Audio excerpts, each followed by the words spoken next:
Hello boys and girls, my name is Cheryl and I work with the 4-year-olds at the J. And today I'm going to read you a great book called Rainbow Fish to the Rescue.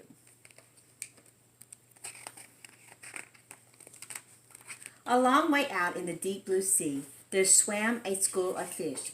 Not just ordinary fish, each one had a sparkling silver scale. Ever since Rainbow Fish had shared his scales, these fish had done everything together. They swam together, they played together, they ate together, and they even rested together, floating in the shadows of the reef.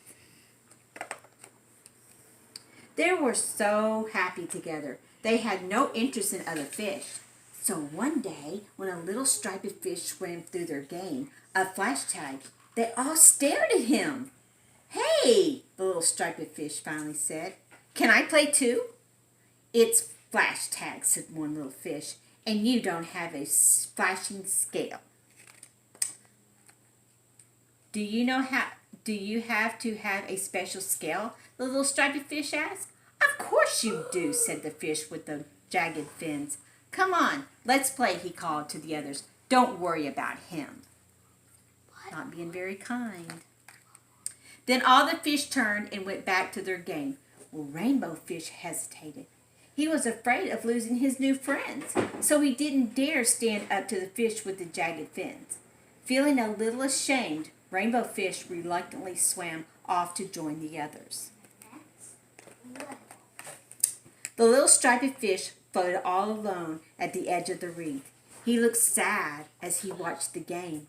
The other fish were having so much fun, darting and diving in the deep blue sea, their shiny scales sparkling.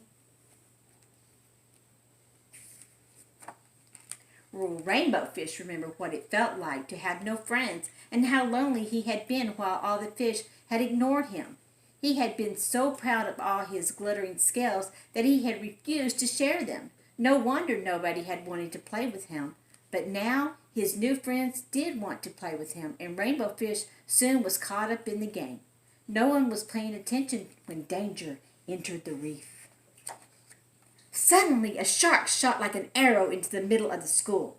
The fish darted every direction and managed to escape to their hiding place.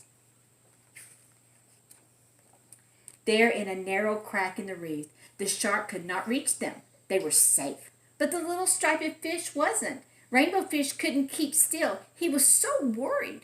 "What's wrong?" asked the skinny fish. "It's a little striped fish," said Rainbow. "He's all alone out there. We've got to help him."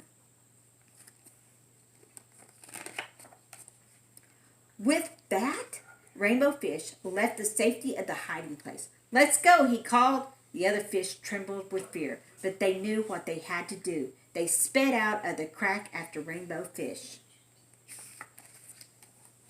They soon saw the shark, and there was a little striped fish swimming and spinning around from his jaws. Rainbow Fish could see that the little fish's strength was failing fast. "Hurry!" shouted Rainbow Fish, and all the fish swarmed straight for the shark. This confused the shark, because usually fish swim away from him. He turned this way and that way, snapping right and left until he was dizzy. The shark almost got the fish with the jagged fins, but he escaped with just a few scratches. Quietly, Rainbow Fish led the little striped fish to safety. "You were really brave," said the little striped fish. "Thank you for saving my life." Today, they watched as the exhausted shark gave up and swam away. When all the fish returned safely to the reef, they welcomed the little striped fish. "Why don't you stay and play with us?" Rainbow Fish offered. "How can I play flash tag when I don't have a shiny scale?" asked the little striped fish. "We can play fin tag instead," said the fish with the jagged fin. "Touch a fin and you're in." All the fish cheered, and then they swam off to play together in the deep blue sea. The end. Thank you, my friends, for listening to me, and I hope you enjoy the rest of your day.